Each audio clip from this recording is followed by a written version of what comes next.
Sir ಬಗ್ಗೆ ಹೇಳಲೇಬೇಕು. ನಿನ್ನೆ ಮೊದಲನೇ ಸತಿ ಸಿಕ್ಕಿದ್ದು ನಾನು ವಿಜಯ್ ಸರ್ಗೆ. ನನಗೆ ವಿಜಯ್ ಸರ್ನ ಪರಿಚಯ ಮಾಡಿಸಿದ್ದು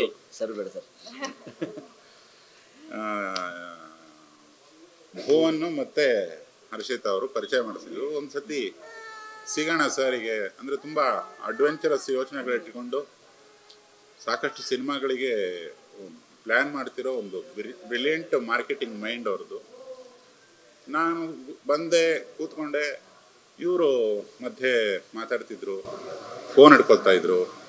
ಆಮೇಲೆ ಒಬ್ಬರು ಕಾರ್ಪೆಂಟರ್ ಬಂದಿದ್ರು, ಒಂದು ಕಾರ್ಪೆಂಟರ್ ಟೀಮು. ಅವರಿಗೆ ಡೆಡ್ಲೈನ್ ಆಗ್ತಾಯಿದ್ರು, ಇನ್ನು 1 ಅವರಲ್ಲಿ ಆಗಬೇಕಿದು, ಇನ್ನು 2 ಅವರಲ್ಲಿ ಆಗಬೇಕು, ಇನ್ನು 3 ಅವರಲ್ಲಿ ಆಗಬೇಕು ಅಂತ. ನಾನು ಕೇಳಿದೆ, ಸರಿ ಅಕಸ್ಮಾತ್ ಸಿನಿಮಾ ಮಾಡೋದಾದರೆ ಇವತ್ತು ಪೂಜೆ ಮಾಡಿ ನಾಳೆನೇ ಸಿನಿಮಾ ತೋರಿಸೋಂತೀರಾ ಹೆಂಗೆ? ಸೊ ಜಯಪ್ರಕಾಶ್ ಸರ್ ನಾನು ಧನ್ಯವಾದ ಹೇಳಬೇಕು. ಉದ್ಯಮ ಮಾಧ್ಯಮ ಎರಡೂ ಗೊತ್ತಿರೋರು, ಮತ್ತು ಉದ್ಯಮ ಮಾಧ್ಯಮ ಎರಡೂ ಗೊತ್ತಿರೋರದ್ದು ಸಾಕಷ್ಟು ಜನರು ಕೊರತೆ ಇದೆ ಇವತ್ತು ಇಂಡಸ್ಟ್ರಿಯಲ್ಲಿ. ಅದ್ರದ್ದೊಂದು ದೊಡ್ಡ ಗ್ಯಾಪನ್ನು ವಿಜಯ್ ಸರ್ ಫಿಲ್ ಮಾಡ್ತಾನೆ ಅಂತ ನಾನು ನಿನ್ನೆ ಅನಿಸ್ಬಿಡ್ತು. ಯಾಕಂದರೆ ಒಂದು ಸಿನಿಮಾ ಬರೀ ನಾವಷ್ಟೇ ನೋಡೋದಕ್ಕೆ ಮಾಡೋಕ್ಕಾಗಲ್ಲ, ಇಡೀ ಪ್ರಪಂಚಕ್ಕೆ ಅದನ್ನು ಹಂಚೋದಕ್ಕೆ ಒಂದು ಬೇರೆ ಥರದೊಂದು ಸ್ಟ್ರಾಟಜಿ ಬೇಕಾಗುತ್ತೆ.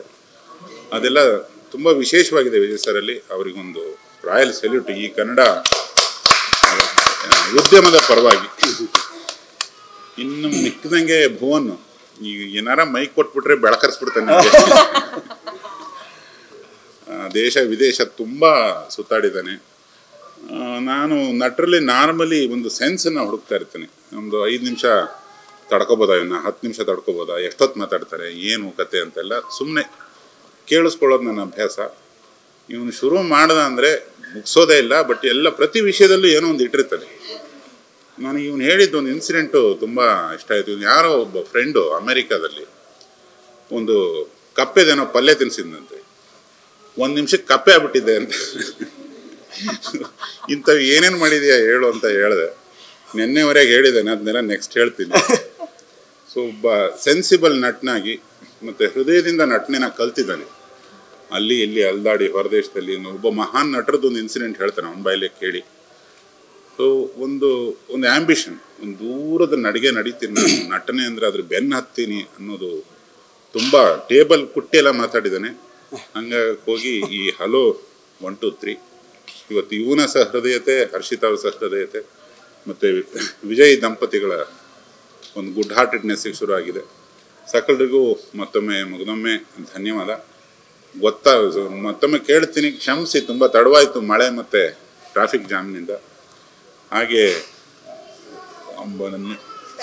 ಸ್ಪೆಂಟ ಅವರಿಗೆ ಸ್ವಾಗತ. ಅವರು ಕನ್ನಡತಿ ಅಲ್ಲ, ಬಟ್ ಕನ್ನಡ ಪ್ರೀತಿಗೆ ನಿನ್ನೆ ಪುಣೆಯಿಂದ ಇಲ್ಲಿಗೆ ಪಯಣಿಸಿದ್ದಾರೆ. ಹಾಗೆ ನಾನು ವಿಶೇಷವಾಗಿ ಧನ್ಯವಾದ ಹೇಳಬೇಕಾಗಿರೋದು ಮಗುಗೆ. ಭುವನ್ ದಂಪತಿಗಳು ಈ ಸಿನಿಮಾನ ಮಾತಾಡೋದಕ್ಕೆ ಬಂದಾಗ ಮಗು ಜೊತೆಗಿತ್ತು. ಒಂದು ಮಗು ಇದ್ದಾಗ ನಾವು ನಾರ್ಮಲಿ ಈ ಸಿನಿಮಾದವ್ರ ಥರ ಆಡಲ್ಲ, ಅಥವಾ ಬಿಸ್ನೆಸ್ ಮನ್ಗಳ ಥರ ಆಡೋದಿಲ್ಲ. ಆ ಮಗು ನಮ್ಮೆಲ್ಲ ಯೋಚನೆಗಳನ್ನು ಕಂಟ್ರೋಲ್ ಮಾಡ್ತದೆ. ಅಂದರೆ ಯಾರ್ಯಾರು ಮಕ್ಕಳಿದಾವ ಗೊತ್ತಿಲ್ಲ, ಸುಮಾರು ಜನಕ್ಕೆ ಇದ್ದಾವೆ, ಸುಮಾರು ಜನಕ್ಕೆ ಇಲ್ಲ ಅನಿಸುತ್ತೆ. ಬಟ್ ಒಂದು ಮಗುವಿನ ಪವರ್ ಅದು ತುಂಬ ವಿಶೇಷವಾಗಿರ್ತದೆ. ಅದು ಏನೋ ಮಾಡಿಸುತ್ತೆ ನಮ್ಮ ಕೈಲಿ. ಒಂದು ಅಟ್ಲೀಸ್ಟ್ ನಮ್ಮೆಲ್ಲದನ್ನೂ ಮರೆತು ಈ ಕಾಂಪಿಟೇಷನ್ನು, ನಾನು ಗೆಲ್ಲಬೇಕು, ಅವ್ನು ಸೋಲಬೇಕು, ಇವೆಲ್ಲ ಗಾಂಚಲಿ ಬಿಟ್ಬಿಟ್ಟು ಒಂದು ಮಗು ಇದ್ದಾಗ ಅದರಲ್ಲೊಂದು ದೇವರನ್ನ ನೋಡ್ತೀವಿ ನಾವು. ಡೇ 1 ಇಲ್ಲಿವರೆಗೆ, ಅಂದರೆ ನಾವು ಹೆಚ್ಚು ದಿವಸ ಏನು ಮಾತಾಡಿಲ್ಲ ಇದ್ರ ಬಗ್ಗೆ, ಒಂದು 10 ದಿವಸನೂ ಆ ಮಗುನೇ ಈ ಚಿತ್ರದ ನಿರ್ದೇಶಕಿ ಅಂತ ಹೇಳೋದಕ್ಕೆ ಇಷ್ಟಪಡ್ತೇನೆ. ಆ ಮಗುವಿಗೊಂದು ನಮಸ್ಕಾರ. ತುಂಬ ಗೊಂಬೆ ಥರ ಇದೆ ಅದು. ಅವಳು ಇವತ್ತು ನಮ್ಮ ಕ್ಲಾಪ್ ಮಾಡಿದ್ದು ನಮ್ಮೆಲ್ಲರ ಅದೃಷ್ಟ ಅಂತ ಹೇಳೋದಕ್ಕೆ ಇಷ್ಟಪಡ್ತೇನೆ. Over to Bhuvan.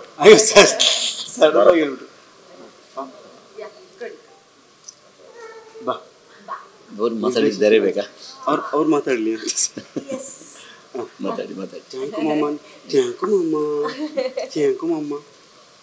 ಮಮ್ಮ ಅಲ್ಲಿ ನೋಡು.